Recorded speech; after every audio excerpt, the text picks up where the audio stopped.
You're brushing your teeth. Your cat appears in the bathroom doorway, staring. You move to the kitchen. There they are again, settling onto the counter. Living room? They follow. Even the bathroom isn't sacred. This isn't coincidence. Your cat is tracking you through space like a furry little shadow, and the psychology behind this behavior is far stranger and more complex than simple neediness. For decades, scientists assumed cats were too solitary and independent to form deep emotional bonds with humans. That assumption has collapsed.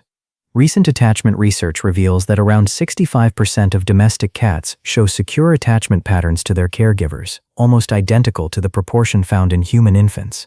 But the remaining third show insecure patterns, such as ambivalent, avoidant, or disorganized responses, visible in how they behave during brief separations and reunions in attachment tests. How this maps onto everyday behaviors like following still needs more study and is not yet quantified. Following behavior isn't one thing. The cat trailing you to the bathroom out of curiosity operates on completely different psychological machinery than the cat who vocalizes in distress the moment you're out of sight. When your cat follows you room to room, they're not just reacting to movement. Research from Kyoto University in 2021 demonstrated that cats build mental maps of where their owners are in space, and they notice when those maps are violated. Saho Takagi and her team played recordings of owners' voices from speakers hidden in different locations. Cats heard their owner calling from outside a room. Then, impossibly, the same voice suddenly came from a speaker inside the room. The cats froze. Their ears swiveled. Pupils dilated. They exhibited what researchers call surprise responses, heightened orienting behaviors that indicate a violated expectation. The cats had mentally tracked their owner's position based on voice alone and registered the spatial impossibility. These experiments suggest that cats can form a mental representation of an out-of-sight owner's location from voice alone and notice when that expected location suddenly changes in a controlled setting. They were not designed to measure how continuously cats track an owner's location throughout a normal household. Wild African wildcats, the ancestors of domestic cats, are largely solitary hunters that defend home ranges, typically ranging from a few to several tens of square kilometers, depending on habitat and prey availability. Domestic cats almost certainly retain comparable spatial abilities, but whether and how these abilities are specifically repurposed to monitor human movement through the home has not yet been directly tested. Cats don't just track where you are. They use your location and behavior to interpret ambiguous situations. In social referencing experiments, most tested cats, 79%, alternated their gaze between their owner and a novel, potentially frightening object, a fan with ribbons attached, and many adjusted their approach behavior in line with the owner's positive versus negative emotional display, approaching more after positive cues and hesitating or retreating more after negative cues. This explains why many cats follow more closely during stressful events. Visitors arriving, construction noise outside, a new piece of furniture. Your cat positions themselves near you, not just for physical safety, but to read your emotional signals. You become an informational reference point. If you're calm, the situation is probably safe. If you're tense, your cat registers threat. In mammals generally, brain regions such as temporal cortical areas and the amygdala are involved in processing social and emotional cues. But comparable neuroimaging studies have not yet been done in pet cats during social referencing tasks. So the specific neural circuitry underlying this behavior in cats remains unknown. Current evidence comes only from observable behavior, not from cat brain recordings. Kristen Vitale at Oregon State University adapted the secure base test, originally designed for human infants, to measure cat attachment. The protocol is simple. Place a cat in an unfamiliar room with their owner for 2 minutes, leave the cat alone for 2 minutes, then reunite them for 2 minutes. Behavior during reunion reveals attachment style. Securely attached cats, 64% of tested kittens and 66% of adults, seek contact on reunion, but then relax and resume exploring the room. They use the owner as a secure base, a source of comfort that enables exploration rather than replacing it. In everyday life, these cats follow you to a new room, settle nearby on a chair or windowsill, and alternate between monitoring you and engaging in independent activities.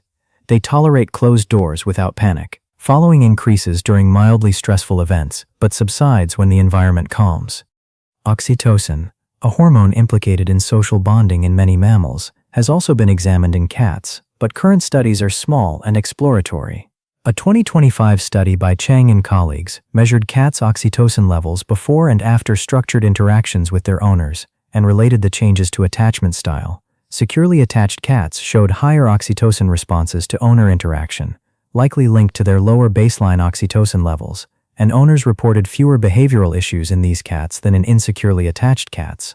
35% of tested cats showed insecure attachment, with most classified as ambivalent. These cats clung to their owners during reunion, refused to explore, and showed persistent stress signals, flattened ears, dilated pupils, low tail carriage.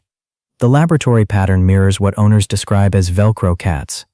A large-scale survey of nearly 4,000 cat owners identified a relationship dimension called cat's need for owner proximity. Items that loaded heavily on this factor included "My cat constantly follows me around the house," loading 0.765. "My cat is clingy, I can't even go to the toilet in peace," 0.716.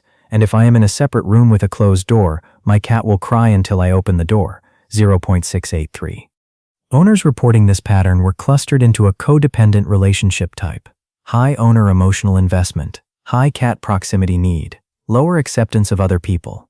Many of these cats lived indoors with single-person households. The published summary of Chang's study indicates that securely attached cats had lower baseline oxytocin and larger oxytocin responses to owner interaction, and that insecurely attached cats were more likely to have owner-reported behavioral issues. Approximately 13 to 14% of cats in behavioral surveys show separation-related problems. Destructive behavior, inappropriate elimination, excessive vocalization, or appetite loss when owners are absent. Not all clingy followers have separation anxiety, but the overlap is notable when following is rigid, accompanied by distress vocalization, and persists even when the cat's other needs are met. The behavior crosses from healthy proximity seeking into potential pathology. Some cats show minimal following despite stable long-term bonds with their owners.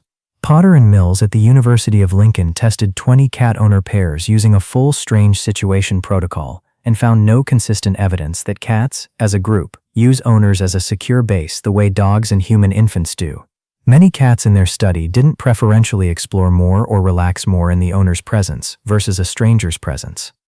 This doesn't mean these cats lack attachment. It suggests they may suppress proximity-seeking behaviors, or simply occupy a relational style not well captured by infant-derived categories. Survey data identified open relationship and casual relationship types where cats scored low on proximity need, but owners still reported affection and stability. These cats follow intermittently, on their own terms, and may prefer independent activity most of the time.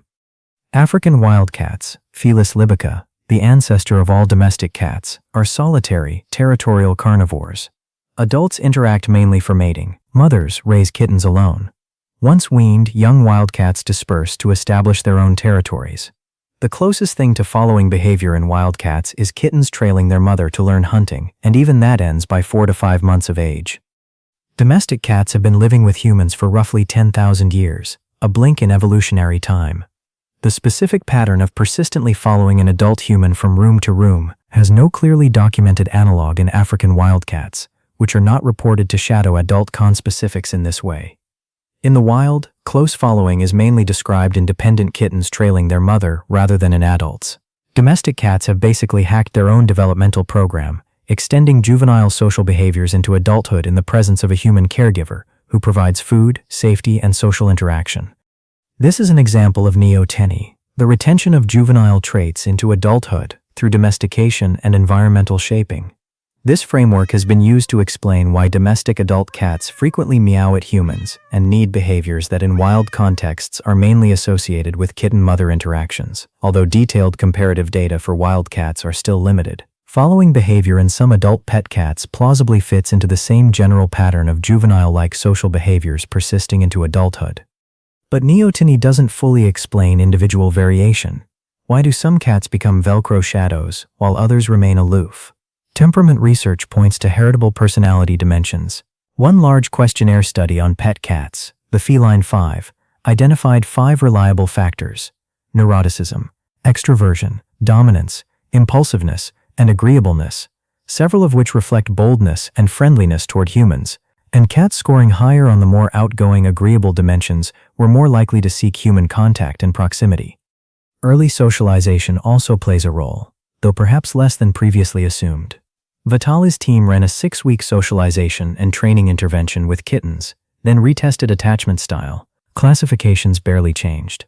Attachment style appears relatively stable and may be more temperament-linked than easily modified by short-term environmental input. Cats who follow you everywhere may be expressing an innate, genetically influenced social orientation rather than learned behavior. The mismatch creates friction. Domestic environments, especially indoor-only settings, lack the spatial complexity and environmental stimulation of a wildcat's territory. A cat engineered by evolution to patrol several square kilometers now occupies a 70-square-meter apartment. Following the owner from room to room may partly compensate for restricted ranging behavior. The owner becomes a mobile point of interest in an otherwise static environment. Imagine being built to hike 10 kilometers a day but confined to a single building. You'd probably follow the one moving thing around just for novelty. A Brazilian survey of 223 cats found that 13.5% showed behaviors consistent with separation-related problems. These cats didn't just follow, they vocalized intensely when owners prepared to leave, destroyed objects, urinated outside the litter box, or refused food until the owner returned. Separation-related problems differ from secure attachment. Securely attached cats may prefer the owner's presence, but adapt when alone.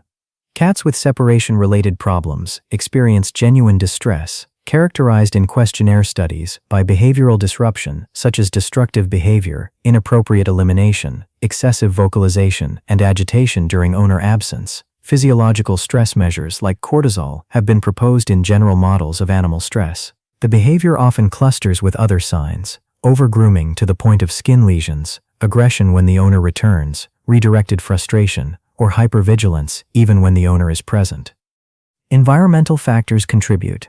In one Brazilian questionnaire study, putative separation-related problems were more common in cats with no access to toys, no other animals in the home, no outdoor access, and when cats were left alone more than 6 hours a day. These findings support the idea that understimulating, socially restricted environments can increase the risk of separation-related behaviors, but the study did not identify single-person households per se as a clear risk factor. Erickson's experimental work on separation duration found that cats left alone for 4 hours initiated more social contact on reunion than cats left for 30 minutes, and this wasn't purely food-motivated. The pattern held even when feeding schedules were controlled. Longer separations appear to create a rebound effect, increased proximity seeking after absence. But cats without separation issues showed this as increased affiliation, purring, body stretching, not distress. The cat following you to the bathroom isn't performing one behavior with one meaning. Secure cats follow because you're their safe base in a complex world, their emotional reference point when the doorbell rings or the vacuum starts. Anxious cats follow because separation triggers a stress response their nervous system can't easily regulate. Aloof cats follow intermittently because their attachment style prioritizes autonomy, and they're checking in on their terms. Your cat's wild ancestors never needed to track a social partner through space. Following you room to room is a borrowed behavior, kitten behavior extended into adulthood, spatial tracking software repurposed for social ends.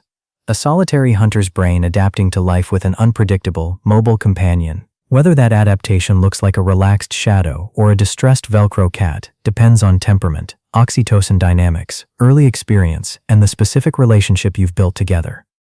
The next time your cat appears in the doorway, staring, consider. They've built a mental map of where you are, updated their threat assessment based on your face, and decided your location matters enough to follow. That's not neediness. That's attachment.